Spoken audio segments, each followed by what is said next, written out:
after I had my son, I was actually staying at a hotel right up, and that's where I had him. And then I was stuck where to go afterwards because we spent all our money on staying there, and it went by fast. And then I joined a group on Facebook.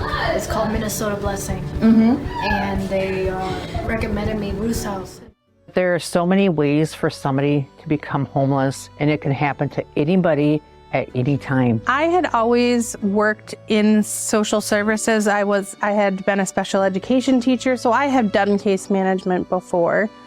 But actually being in a place where you are working with homeless people and it's because of whether domestic violence or anything, it really changes your perception of how things are. And, coming from a small town in rural Maine, you didn't see homeless people like you do in Minnesota.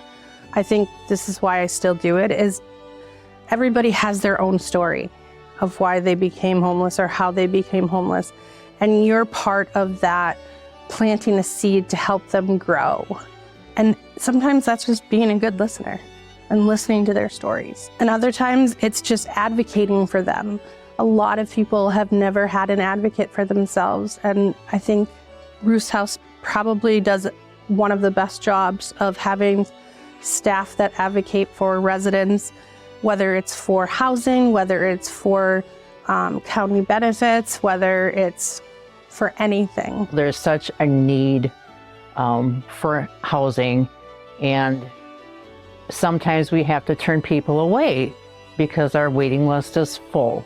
And I'd like to be able to see that expand to more beds. Hi, I'm Audrey, and I'm a case manager at Sarah's house in Northfield, Minnesota. At Sarah's house, we come along and walk next to the women as they continue their sobriety journey. Something I love about Sarah's house is that it not only provides a home that is safe and welcoming for women as they transition back into the community, but it provides them with a family as well.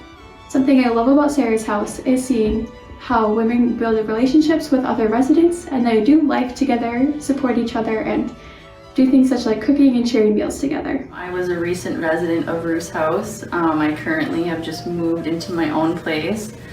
I was at Ruth's house for about 8 months. Into my early adult years, by age 23, I did have my own home. I worked 2 jobs, and in that time I got into an abusive relationship. And after that relationship, I got into addiction. I'm a recovering alcoholic. I went to treatment this year for about 5 months, and by the grace of God, I found Ruth's house in that process, and I called to see if me and my kids could move in. Scary not knowing if I was going to have a place to go after completing my treatment. And so coming into Ruth's house, I was scared, and eventually the strangers I met there are now my family. I've been with Ruth's house for over a decade. I love the fast-paced action of the house, people that donated things, the other staff, the residents. I was pretty much hooked. We had a mother who was running away from domestic violence, and she hadn't slept for 2 days, and I showed her her room upstairs, and she broke down crying because she had her own room with a lock on it, and she slept a lot during the first couple days. And she came into the office and she said, "This was the first time in months that I have felt safe enough to even want to sleep a whole night." And so she was just so grateful for this place. And I really knew from then on that I was going to meet a lot more people that needed what we do here. We have so many more volunteers now, so many organizations that help to donate, handymen, people that just come in and do stuff for us, work with the children or work with the clients. Without the community, I don't think we'd be able to keep our doors open to continue to help people. There's just so much we do in a day.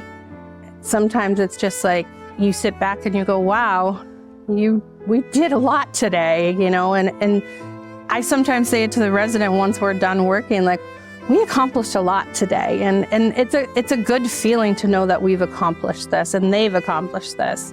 Because most people that come here don't have that opportunity.